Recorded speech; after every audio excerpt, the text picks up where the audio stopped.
اس وقت 90% پاکستانیوں کے چہرے پہ مایوسی چھائی ہے۔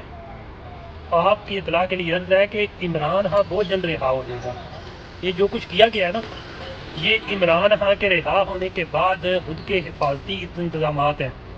آپ کو میں پیچھے گزشتہ کوئی ولاگ میں بتا چکا ہوں کہ عمران خان کو انہوں نے رہا کرنا ہی کرنا ہے۔ اگر کسی میں نے بات کی ہے کہ گزشتہ دنوں 3 وزرائے اعظم عمران خان کو جیل میں ملے ہیں، تو آپ نے اس کو بھی مذاق بنایا۔ اس سے پہلے بھی بتایا کہ عمران خان کے لیے جناب گرین سگنل ہے، آپ نے مذاق بنایا۔ لیکن یہ چیزیں آپ کے سامنے بہت جلد عیاں ہو جائیں گی کہ جو میں نے کہا تھا وہ منو من ایسا ہی ہے۔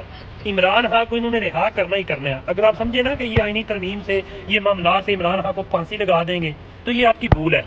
عمران خان کو رہا بھی کریں گے اور عمران خان سیاست میں بھی آئے گا، لیکن یہ جو نقصان آئینی ترمیم کا ہے نا، یہ نقصان پاکستانی عوام کے لیے ہے کہ اب کسی بندے کو بھی انصاف چاہیے ہوگا تو وہ سیاستدان سے رجوع کرے گا، اور پھر سیاستدان فیصلہ کرے گا کہ آیا کہ تمہیں انصاف کیسے چاہیے۔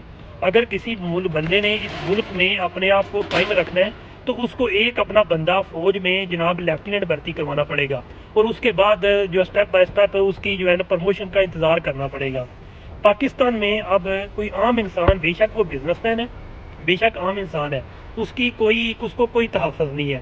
اس وقت ایک ہی تحفظ ہے کہ وہ جو کہ اس وقت عدالتی عدالت میں، یعنی کہ ادارے میں وہ اعلیٰ عہدے پہ فائز ہوگا، یعنی اس کے لیے خاکی وردی جس میں چھوٹے چھوٹے دبے بھی ہوں گے وہ پہننی لازمی ہوگی۔